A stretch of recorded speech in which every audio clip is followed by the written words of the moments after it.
Joining us now, that familiar face, the host of a great new show, Frontline, with, ladies and gentlemen, Carl Higbie. Carl, good morning, sir. Good morning. Thanks for having me, guys. I got to tell you, I almost don't want to admit it. I have to. I enjoy your show. I really do. Your new show is great. Tell us a little bit about it.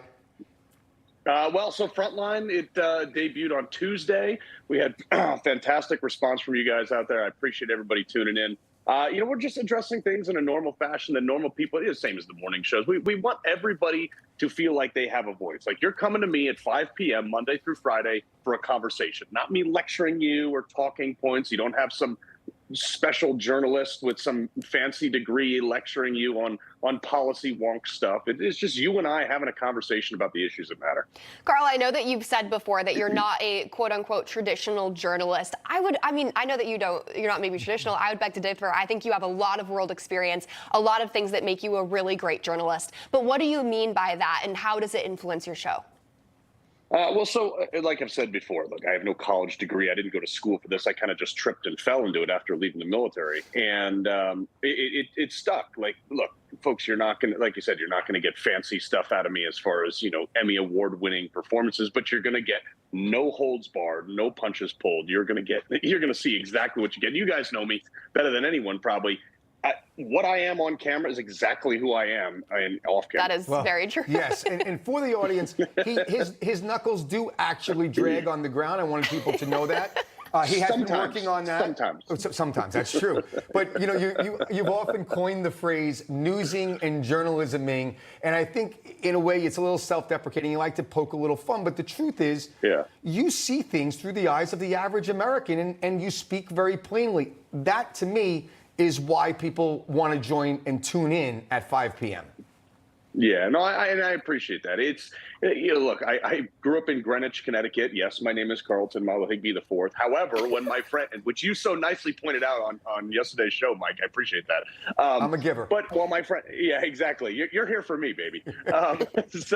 But when my friends were doing internships on Wall Street, I worked on a barge. I had a tree service. I've done like a lot of things outside the military too, even dabbled in private equity for a while, bought and sold a number of businesses. So when someone's out there thinking in middle America, like, hey, this new diesel tax is really messing up my farming and the cost of fertilizer. Yes, I'm up at my farm right now and we're buying fertilizer to plant our fields for the deer season, obviously. But, so I resonate with a lot of the things that a lot of people have. I have nothing in common with the DC Beltwayites and people like that. I think, Carl, when I say that you have a lot of world experience that makes you really perfect for the job, but that's exactly what I was referring to, is just all the different hats that you've worn throughout your life. But I do want to ask you, what are your plans? What are your goals? Where do you hope Frontline is in the next 5-10 years? The greatest show on television. That's excellent. Play to win, baby. I could have answered that for him. You know what I think? I think, Carl, it's a breath of fresh air. Is that, I personally, being in the military like yourself, having worn many hats, it wasn't just military and law enforcement, but I've done everything too. My father was a roofer. I remember being tied off around my waist at 8 years old on top of a very large roof. And I said, Dad, why did you just tie this rope around me? He said, because your mother will kill me if you fall. But the point of that is, I worked with my hands, I broke my back, and I watched my father do it. And I think that's what you bring to the table. You know what's funny, Mike, is for those of you, since Mike has exposed my full name with its suffix, he bought me a nice tie as a congratulatory present. I can't even pronounce the manufacturer. It's so fancy. So let's if it's not American, Carl will wear it. Yeah, exactly. History started on 1776. Everything before that was a mistake. Ron Swanson.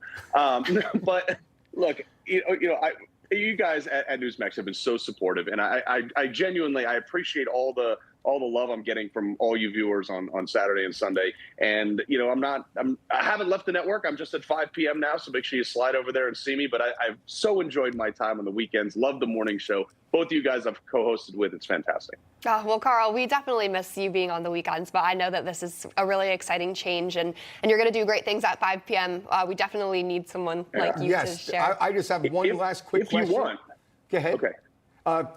If you want, I leave the so. speaker.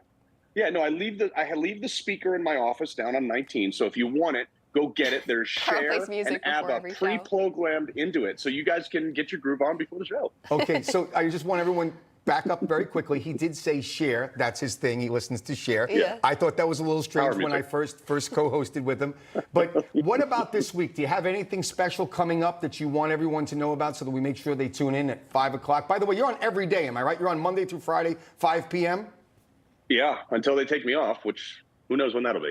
But yeah, so Mondays we do actually we're going to solve a problem with a bill. We're going to show that Congress that all your solutions for whatever issue could be done in one page. You don't need these omnibus 30,000-page bills. We're going to prove that we can solve issues in one page on one bill. We talk about veteran stuff. Thursdays we have Tommy Marquez on. He lays out what veterans can do to make sure they're getting the benefits that they deserve. And of course, every day in the last block of the show, we address a culture segment that is pressing on all cylinders right now in this crazy world.